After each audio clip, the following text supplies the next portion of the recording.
Hi hello friends, అందరూ ఎలా ఉన్నారు? నేనైతే చాలా బాగున్నాను. మనకి పులిహోర పిండికి కావాల్సిన పదార్థాలన్నీ మీకు ఫస్ట్లో చూపించాను కదా, అవన్నీ కావాలి. తర్వాత మనం ఉప్మా వండేసుకొని పక్కన పెట్టుకోవాలి. వేరే బాండీ పెట్టుకొని దాంట్లోనే 3 టేబుల్ స్పూన్స్ ఆయిల్ వేసుకోవాలి. పల్లీలు, తర్వాత జీడిపప్పు అన్నీ వేసేసుకొని కొంచెం పల్లీలు ఎక్కువ ఇష్టం ఉన్న వాళ్ళు ఎక్కువ వేసుకోవచ్చు, తక్కువ అయితే తక్కువ వేసుకోవచ్చు, ఎలా అయినా మీ ఇష్టమే. తర్వాత ఇలా వేయించుకోవాలి. మరి హైలో కాకుండా సిమ్లో కాకుండా ఇలా దోరగా వేయించుకోవాలి. వేయించుకున్నాక ఇందాక మనం ఉప్మా వండి పెట్టుకున్నాం కదా, ఆ ఉప్మాలోనే ఇవి కూడా వేసేసుకొని మళ్ళీ అదే బాండీలోని కొంచెం ఆయిల్ మిగిలిపోతుంది కదా, ఆ ఆయిల్లోనే మనకి పచ్చిశనగపప్పు 2 table spoons or 3 table spoons మనం వండుకున్న ఉప్మా క్వాంటిటీని బట్టి పోపులు అయితే వేసుకొని ఇలా కొంచెం వేయించుకోవాలి. ఎండుమిర్చి వేసుకోవాలి. ఎండుమిర్చి మీకు ఎంతైతే కావాలో, మీన్స్ కారం ఎంతైతే ఎక్కువ తిన్న వాళ్ళు ఉంటారు, తక్కువ తిన్న వాళ్ళు ఉంటారు, అలాగా ఎండుమిర్చి కూడా వేసేసుకొని కొంచెం వేయించుకోవాలి. నేనైతే ఒక 6 వేసాను, 6 7. సిమ్లో పెట్టే వేయించుకోండి, హైలో పెడితే మళ్ళీ మాడిపోతాయి. కొంచెం సిమ్లో పెట్టి వేయించుకోండి. ఒకసారి ఇలా కలిపేసుకున్నాక చూసారా, కలిపేసాం కదా, కలిపేసిన దాంట్లోనే ఇప్పుడు పచ్చిమిర్చి కూడా వేసేసుకోవాలి, కరివేపాకు కూడా వేసేసుకోవాలి. అన్నీ కలిపి వేయించుకోవాలి.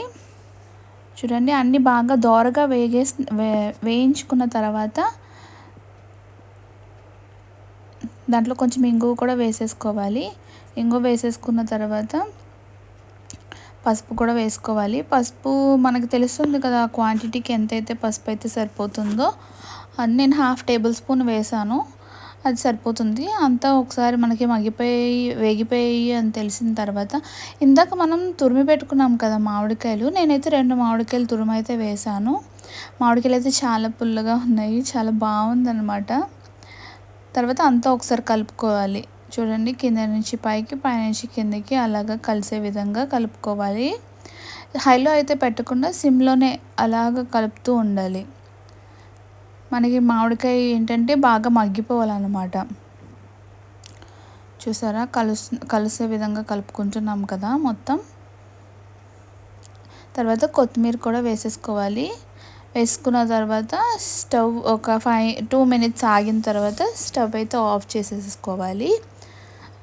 ఎక్కువ కొత్తిమీర ఉన్న వాళ్ళు ఎక్కువ, ఇష్టం ఉన్న వాళ్ళు వేసుకోవచ్చు. తర్వాత ఇందాక మనం ఉప్మాలోనే జీడిపప్పు, పల్లీలు వేసేసుకొని వేయించుకున్నాం కదా, అవన్నీ వేసేసుకున్నాం కదా, ఆ ఉప్మాలోనే ఇప్పుడు మనం ఇందాక వేయించుకున్న ఈ మామిడికాయ తురుము, అవన్నీ తాలింపులు అవన్నీ వేసేసుకొని ఇలా గరిటె పెట్టి కలుపుకోవాలి.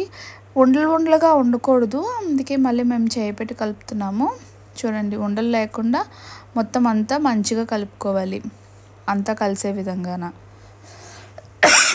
నేను ఉప్మాలోనే దానికి సరిపడా సాల్ట్ వేసేసి మేము ఉప్మా వండేసాము. తర్వాత పులిహోర పిండికి అంటే ఈ తాలింపులు అన్నిటికీ కూడా మళ్ళీ సాల్ట్ వేసాము మేము. చూడండి, చాలా అంటే చాలా బాగుంది, చాలా యమ్మీగా ఉంది. మీరు కూడా ఇంట్లో ట్రై చేయండి ప్లీజ్.